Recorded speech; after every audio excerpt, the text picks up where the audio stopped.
पेशावर का रुख करते हैं। समीन जान हमारे साथ मौजूद है। समीन, पेशावर के किन किन इलाकों में एहतजाज किया जा रहा है और वहाँ पर सूरत हाल कैसी देख रहे हैं आप? पेशावर में जो ही दोपहर को इलेक्शन कमीशन का फैसला आया तो पीर जकोड़ी जीटी जो है ना वो कारकुन जो है ना वहाँ पे निकल आया और रोड को बंद किया गया, जबकि कैंट का जो इलाका है सदर से भी जुलूस निकल आया और फेज़ 3 चौक पे इस वक्त भी जो है ना जुलूस जो है ना वहाँ पे क़यादत जो है सूबाई वज़ीर ख़ज़ाना तैमूर सलीम झगड़ा कर रहे हैं, वहाँ पे भी एहतजाज हो रहा है और तकरीबन दोपहर से दोपहर तक जो है ना जीटी रोड जो है ना वो बंद रहा ट्रैफिक के लिए।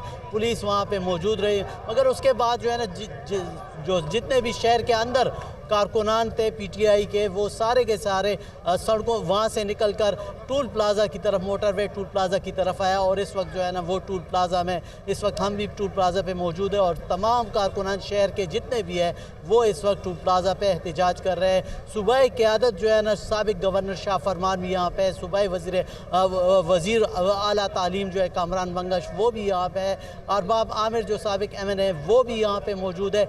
यानी जो क़यादत है ख़वातीन MPAs हैं वो भी यहाँ पे मौजूद है और एहतजाज कर रहे हैं। टूल प्लाज़ा को ट्रैफिक के लिए मुकम्मल तौर पे जो है ना वो बंद कर दिए गए, सिर्फ एम्बुलेंसेस को रास्ता दिया जा रहा है। ताहम यहाँ पे जो रास्ते हैं सारे बंद किए गए हैं और एहतजाज किया जा रहा है। ताहम क़यादत की जानिब से ये कहा जा रहा है कि बनीगाला में जो इमरान खान की क़यादत में जो इजलास हो रहा है वहाँ से जो भी कॉल आएगी उसके बाद या तो वो ठीक है। समीन, आपने पेशावर से अपडेट किया, आपका शुक्रिया।